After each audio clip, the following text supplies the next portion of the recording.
Yorulmayasın ay Mir usta. Sağ ol ay Basım, sağ ol. Alın kolun var olsun. Yaradırsan maşallah.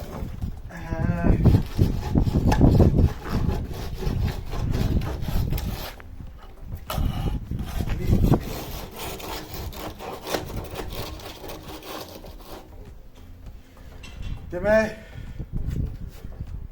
100 kvadratı yakın istihkaçkadır, 5 santim derinliğinde, yer plandrofonlu. Gördüğünüz gibi işimiz devam ediyor.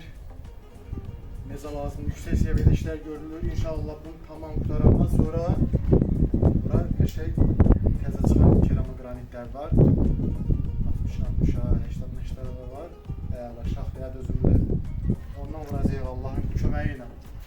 Allah heviyasını İnşallah. xeyir versin. Xeyirli olsun, xeyirli olsun.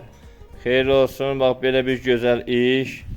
Gözəl stiyajka. İşimiz devam ediyor inşallah. Hə, yəni ehtiyacı olan bizim briqadaya müraciət edə bilər.